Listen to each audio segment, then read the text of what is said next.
ಕೂಡ್ಲಿಯಲ್ಲಿ ಕಾಂಗ್ರೆಸ್ ಭವನ ನಿರ್ಮಾಣಕ್ಕೆ ಸೈಟ್ ನೋಂದಣಿ, ಮುಖಂಡರ ಕನಸು ನನಸಾದ ಕ್ಷಣ. ವಿಜಯನಗರ ಜಿಲ್ಲೆ ಕೂಡ್ಲಿಗಿ ಕಾಂಗ್ರೆಸ್ ಮುಖಂಡರ ಬಹುದಿನದ ಕನಸು ನನಸಾಗಿದೆ.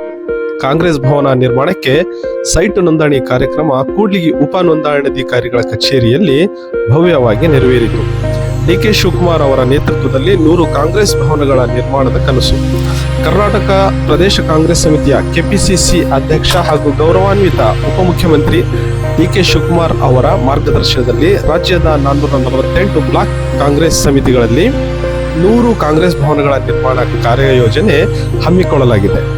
ವಿಜಯನಗರ ಜಿಲ್ಲೆಯಲ್ಲಿ 4ನೇ ತಾಲೂಕಿನಲ್ಲಿ ಕಾಂಗ್ರೆಸ್ ಭವನ. ಈಗಾಗಲೇ ವಿಜಯನಗರ ಜಿಲ್ಲೆಯ ಹೊಸಪೇಟೆ, ಹಡಗಲಿ ಮತ್ತು ಹರಪನಹಳ್ಳಿ ತಾಲೂಕುಗಳಲ್ಲಿ ಕಾಂಗ್ರೆಸ್ ಭವನ ನಿರ್ಮಾಣಕ್ಕೆ ನಿವೇಶನ ನೋಂದಣಿ ಪೂರ್ಣಗೊಂಡಿದೆ. ಕೂಡ್ಲಿಗಿ ಶಾಸಕರಾದ ಡಾಕ್ಟರ್ ಶ್ರೀನಿವಾಸ್ ಎಂಟಿ ಅವರ ನೇತೃತ್ವದಲ್ಲಿ ಸೂಕ್ತವಾದ ಆಯಕಟ್ಟಿನ ನಿವೇಶನವನ್ನು ಗುರುತಿಸಲಾಗಿದ್ದು, ಇಂದು ಜಿಲ್ಲಾ ಕಾಂಗ್ರೆಸ್ ಅಧ್ಯಕ್ಷ ಹಾಗೂ ಮಾಜಿ ಶಾಸಕರಾದ ಶ್ರೀ ಸಿರಾಜ್ ಶೇಖ್ ಅವರ ಮುಂದಾಳತ್ವದಲ್ಲಿ ಕೂಡ್ಲಿಗಿಯಲ್ಲಿ ಕಾಂಗ್ರೆಸ್ ಭವನ ನಿರ್ಮಾಣಕ್ಕೆ ನಿವೇಶನ ನೋಂದಣಿ ವಿದ್ಯುಕ್ತವಾಗಿ ನಡೆಯಿತು. ಮೊದಲನೇ ಹಂತದಲ್ಲಿ 448ರಲ್ಲಿ 100 ಕಾಂಗ್ರೆಸ್ ಭವನಗಳನ್ನ ಕಾಂಗ್ರೆಸ್ ಭವನ ಕಟ್ಟಬೇಕು ಅನ್ನೋ ನಿರ್ಧಾರವನ್ನು ತೆಗೆದುಕೊಂಡಿದ್ದಾರೆ. ಅದರ ಪ್ರಕಾರವಾಗಿ ನಮ್ಮ ಜಿಲ್ಲೆ ವಿಜಯನಗರ ಜಿಲ್ಲೆಯಲ್ಲಿ ಇದು 4ನೇ ನೋಂದಣಿ. ಹರಪನಹಳ್ಳಿ ಆಗಿದೆ, ಹಡಗಲಿ ಆಗಿದೆ, ಹೊಸಪೇಟೆ ಆಗಿದೆ, ಇದು ಕೊನೆಯದು. ಇನ್ನು ಒಂದು ಉಳಿದಿದೆ, ಅದನ್ನು ಬರೋ ತಿಂಗಳಲ್ಲಿ ಮಾಡ್ತೀವಿ. ಅವರಿಗೆ ಒಂದು ಮಾತ್ರ ಉಳಿದಿದೆ. 100ಕ್ಕೆ 100ರಷ್ಟು ಕೂಡ ನಮ್ಮ ಜಿಲ್ಲೆಯಲ್ಲಿ ಪ್ರತಿ ತಾಲೂಕಿನಲ್ಲಿ ಕಾಂಗ್ರೆಸ್ ಭವನಗಳು ಆಗ್ತವೆ.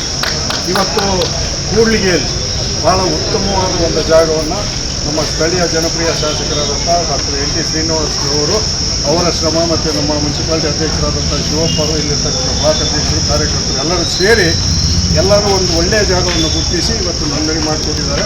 ಅವರಿಗೆ ಪ್ರದೇಶ ಕಾಂಗ್ರೆಸ್ ಸಮಿತಿ ವತಿಯಿಂದ ಮತ್ತು ಜಿಲ್ಲಾ ಕಾಂಗ್ರೆಸ್ ವತಿಯಿಂದ ಅವರಿಗೆ ಅಭಿನಂದನೆಗಳು, ಧನ್ಯವಾದಗಳು. ಇದು ಮುಂದೆ ಏನಂತ ಹೇಳಿದ್ರೆ, ಮುಂದಿನ 1 ವರ್ಷದಲ್ಲಿ ಕೇವಲ ನಾವು ಜಾಗಗಳನ್ನ ತೊಗೊಳ್ಳೋದು ಒಂದೇ ಅಲ್ಲ, ಈಗ ಸುಸಜ್ಜಿತವಾದ ಕಟ್ಟಡಗಳು ಆಗಬೇಕು ಅಂತೇಳಿ 1 ವರ್ಷದ ಅವಧಿಯಲ್ಲಿ ಎಲ್ಲ ಕಟ್ಟಡಗಳನ್ನು ಕೂಡ ನಾವು ಮುಗಿಸ್ತೇವೆ. ಮತ್ತು ಅದರಲ್ಲಿ ಇನ್ನೊಂದು ಪ್ರಮುಖವಾದ ಅಂಶ ಇದೆ. ಪ್ರತಿಯೊಂದು ಕಾಂಗ್ರೆಸ್ ಭವನ ಕಟ್ಟಡದಲ್ಲಿ ಒಂದು ಟ್ರೈನಿಂಗ್ ಸೆಂಟರನ್ನು ಕೂಡ ಮಾಡಬೇಕು ಅನ್ನೋ ಉದ್ದೇಶನ ನಾವು ತೊಗೊಂಡಿದ್ದೀವಿ. ಸ್ಥಳೀಯವಾಗಿರ್ತಕ್ಕಂಥ ಮಹಿಳೆಯರಿಗೆ ಅವರಿಗೆ ಅನುಕೂಲ ರೀತಿ ಆಗೋ ರೀತಿಯಲ್ಲಿ, ಅದು ಕಂಪ್ಯೂಟರ್ ಆಗಿರ್ಬೋದು, ಟೈಲರಿಂಗ್ ಆಗಿರ್ಬೋದು, ಅವರಿಗೆ ಅನುಕೂಲ ಆಗೋ ರೀತಿಯಲ್ಲಿ ಸ್ಥಳೀಯವಾಗಿ. ಈಗ ಉದಾಹರಣೆಗೆ ನಮ್ಮ ಕೂಡ್ಲಿಗಿಯಲ್ಲಿ ಹುಣಸೆ ಹಣ್ಣು ಜಾಸ್ತಿ ಬೆಳಿತೀವಿ.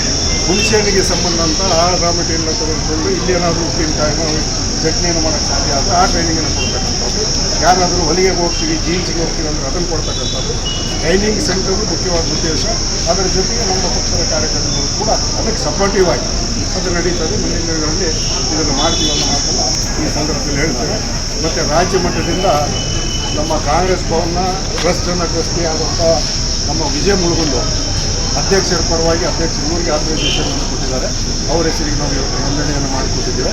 ಮತ್ತೊಂದು ಇದನ್ನು ಎಲ್ಲ ಫಾಲೋಅಪ್ ಮಾಡೋದಕ್ಕೆ ಮೂಲ ಪುರುಷ ಅಂತಿದ್ದಾರೆ ನಮ್ಮ ಕಾಂಗ್ರೆಸ್ ಭವನ ಕಾರ್ಯದರ್ಶಿಗಳಾದಂಥ ನಾರಾಯಣ. ಈ ಸಂದರ್ಭದಲ್ಲಿ ಕೆಪಿಸಿಸಿಯ ಪ್ರಧಾನ ಕಾರ್ಯದರ್ಶಿಗಳಾದ ಶ್ರೀ ವಿಜಯ್ ಮುಳಗುಂದ್, ಶ್ರೀ ನಾರಾಯಣ್ ಮತ್ತು ಶ್ರೀ ವಿಜಯ್ ಕುಮಾರ್ ಹಾಗೂ ಕೂಡ್ಲಿಗಿಯ ಜನಪ್ರಿಯ ಶಾಸಕರಾದ ಡಾಕ್ಟರ್ ಶ್ರೀನಿವಾಸ್ ಎಂಟಿ, ಜಿಲ್ಲಾ ಕಾಂಗ್ರೆಸ್ ಅಧ್ಯಕ್ಷರಾದ ಶ್ರೀ ಸಿರಾಜ್ ಶೇಖ್, ಬ್ಲಾಕ್ ಕಾಂಗ್ರೆಸ್ ಅಧ್ಯಕ್ಷರಾದ ಶ್ರೀ ಗುರುಸಿದ್ದನಗೌಡರು, ಕೆಪಿಸಿಸಿ ಸದಸ್ಯರಾದ ಶ್ರೀ ನಾಗಮಣಿ ಜಿಕ್ಕಾಲ್, ಪಟ್ಟಣ ಪಂಚಾಯಿತಿ ಅಧ್ಯಕ್ಷರಾದ ಶ್ರೀ ಕಾವಲಿ ಶಿವಪ್ಪ ನಾಯಕ, ಸದಸ್ಯರುಗಳು ಮತ್ತು ಮುಖಂಡರಾದ ಶ್ರೀ ಉದಯ್ ಜನ್ನು, ಶ್ರೀ ಕೋಗಳಿ ಮಂಜುನಾಥ್, ಬಸಣ್ಣ, ಶ್ರೀ ಬಸವರಾಜ್, ಶ್ರೀ ಮಾದಿಹಳ್ಳಿ ನಜೀರ್ ಸೇರಿದಂತೆ ಅನೇಕ ಗಣ್ಯರು ಉಪಸ್ಥಿತರಿದ್ದರು.